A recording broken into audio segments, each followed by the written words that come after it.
Hello, everybody, and welcome to the reflections of a former practicing Sangoma.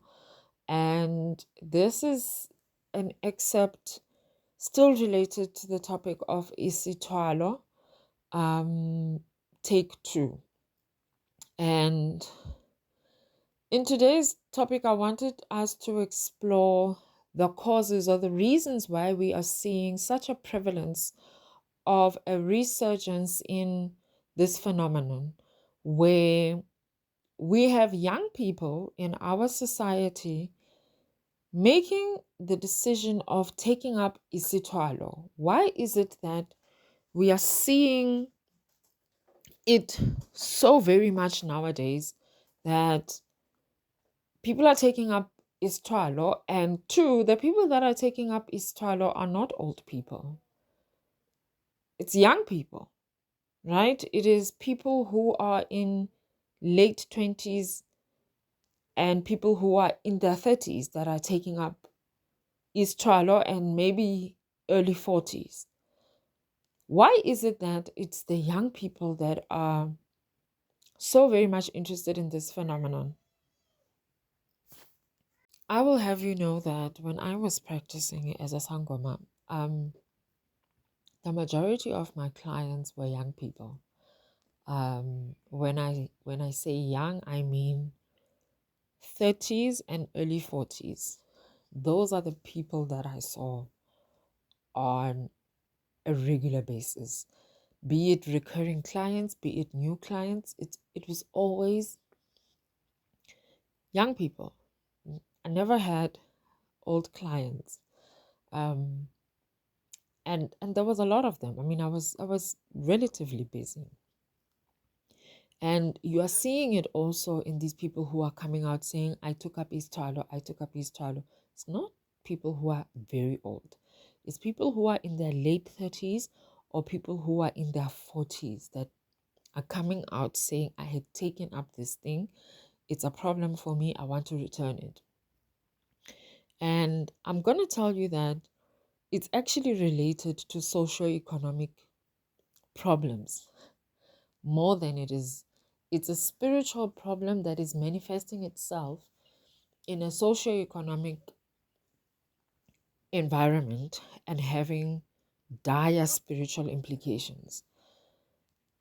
The South African kids are really unable to function or perform or even compete economically in the current market.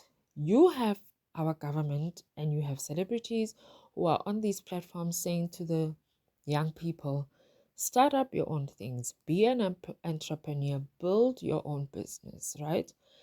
The children then follow through. And I know I'm sounding like I am old. I'm not old. I'm also in my 30s. I'm in my late 30s. Um, so they heed the call of government and these celebrities, and they start up their little businesses. So they will start up a spaza shop or a hair salon, a barber shop, a nail spa, but a little thing. And the problem that they will be facing in the community is that the people that they're trying to service are unemployed, right? And the market that they're trying to appeal to, they lack the facilities in order for them to appeal to the middle class. So now they are in a situation of a catch-22 that I can't serve the market that I would normally be able to serve because they are unemployed. And I can't serve the market that I actually want to serve because I don't appeal to them because I lack the facilities in order for me to be able to access that market. Be that as it may, you'll have, you know, people being tenacious, people making a plan. Then they have this spaza shop. They've now been able to accumulate stock, but now they run into a crazy, crazy phenomena that is overtaken South Africa, where they are not able to compete on prices because the market is dominated by illegal foreign nationals who are operating in the same space that they are, but because the foreign nationals are able to access goods illegally, they are able to access counterfeit goods, their prices are astronomically low. And if you are procuring your capital goods in the legal fashion, you cannot drive your prices down because you will therefore not be able to make a profit. Then you have South Africans who are being driven out of competition, out of business, out of entrepreneurship as a result of them not being able to compete on the basis of price. And this is happening across the board. It's happening in the townships, in the spaza shops, in the hair salons, in the barber shops, in the nail spas. It's even happening in employment um, settings, formal employment settings, where an employer will prefer to give an illegal foreign national a senior position over a South African because they know that they're not going to get pushback. They know that if they have unreasonable requests, the foreign national is likely to perform those unreasonable requests as opposed to a South African who knows their rights. So then they are faced with a situation that they are not able to rectify themselves during using legitimate methods. Then you will see them going to go to a sangoma and wanting to take up Isithwalo so that the Isithwalo can bring in the clients, so that the Isithwalo can draw the clients into their business so that they're able to stay afloat. What is it that am I saying? I'm saying to you that the people that are taking up this thing are not necessarily evil. They're not starting out with the intention of being evil, nor are they starting out with the mindset of, I want to be astronomically rich. It does escalate to that point because once you take up Isithwalo, you open the doorway for, strongholds to be established within your mind and your heart and your body and your soul so that you now want to chase money. But initially, the people that are taking this thing up most of the time, they're being driven by legitimate issues. They're being driven by legitimate poverty. They are being driven by legitimately not wanting to see their business fall apart, but not able to compete in the market because of socio-economic problems that are really beyond their control. Um, it's so sad to see a person who's taken up Isithwalo and then the thing stops serving them and requires them to become the servant in the relationship. A relationship between a person and Isithwalo is a parasitic relationship, right? It is not a symbiotic relationship. It may look in the beginning, it may appear as though it's a symbiotic relationship, that this thing is able to bring in clients, it's able to bring in money, and the sacrifice that I have to make is that I have to perform intimate acts with the thing, or that I would have had to sacrifice my youngest child, right? And in the beginning, it appears as though this is a symbiotic relationship. Most of the Isithwalo, they don't start out requesting a sacrifice of a human being. They may request you to do a sacrifice of an animal. That's why you will see a lot of business people always doing these Thanksgiving ceremonies. They're always spilling blood of an animal. And it's not that they're giving a Thanksgiving ceremony necessarily to their ancestors. They're giving a thanks that they're actually just performing a blood sacrifice to the creature that they have taken up. It is only when the creature has now become strong, right? Because remember, when you take up Isithwalo, you are taking it in infancy stage. And the more it feeds on your soul, the more it performs intimate acts with you, the more it drinks the blood of an animal, the stronger it becomes. And the stronger it becomes, the more dominant it becomes. So when it is in a dominant position, then it will tell you, I want a sacrifice of the blood of your youngest child. Or I'm now no longer going to be satisfied by performing intimate acts only with you. I now require to be performing intimate acts with your family members, with your children. That is how it escalates into danger. That is how it becomes dangerous, where it will then require you to go outside of your marital home and step out of your marital bed and perform intimate acts with other women or other men. This is why it's dangerous, because it is presented to you as a symbiotic relationship, but in fact, it is a parasitic relationship. If you understand biology, you will understand that the parasite feeds on the host to the detriment of the host. So the more it feeds on you, you will die and it will live. I cannot overemphasize the dangers of taking up Isithwalo. I never had the experience of giving people Isithwalo because I had never taken up Isithwalo, and that's just because I was a coward. However, I did have clients who had taken up Isithwalo and wanted to return it because it was. Remember, I told you the story about one of my female clients who had a car wash with a chill spot, and she had performed Isithwalo, and then when she stopped doing the sacrifice, or I think the thing was requesting a sacrifice of one of her children, um, she refused.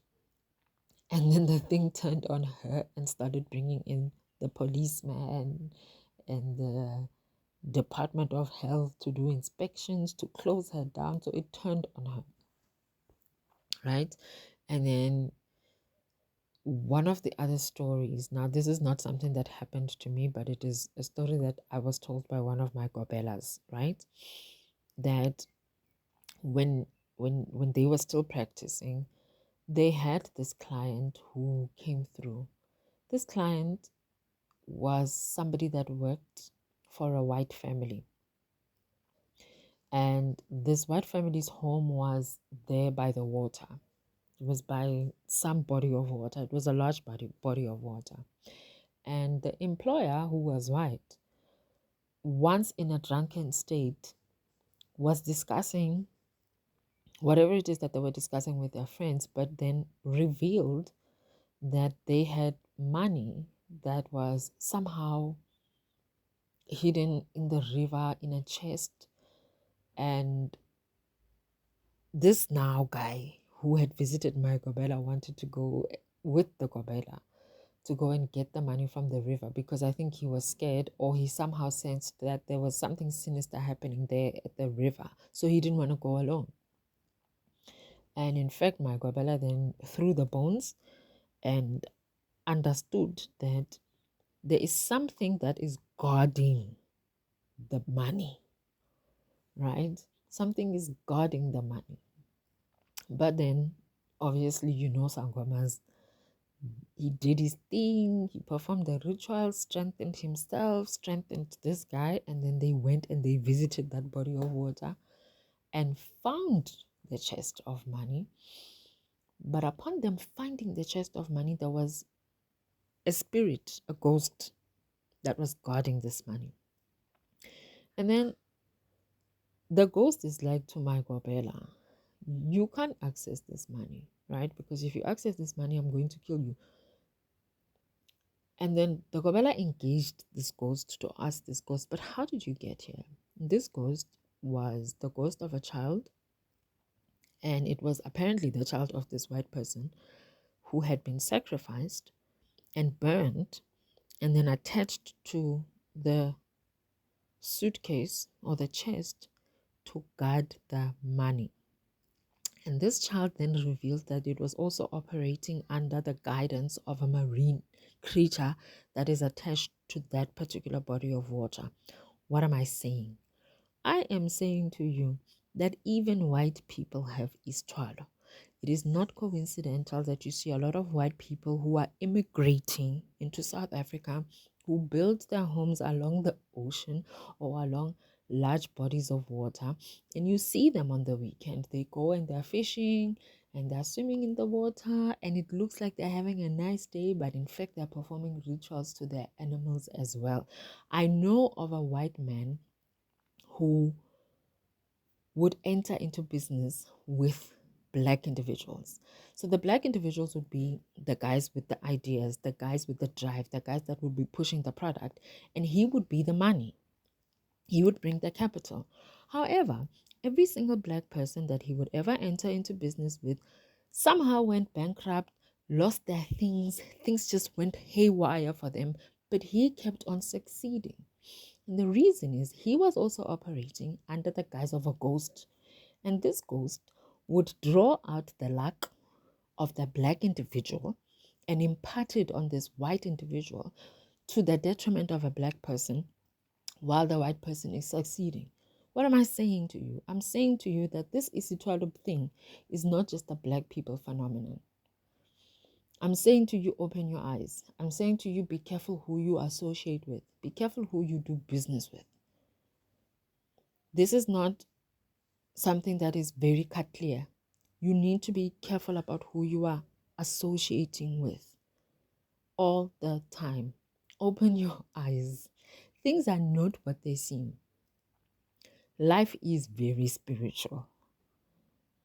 Life is very spiritual. I'm going to leave it at that. So, this is, I think, the last take that I'm doing on this particular topic. But thank you very much for tuning in. Please like, please subscribe, please share, because I think we need to get an education about who we are doing things with, who we are associating with, who we bring into our spaces. We need to be careful about what we are doing with our lives. So please like, please share, please comment, and I will see you next time. Thank you.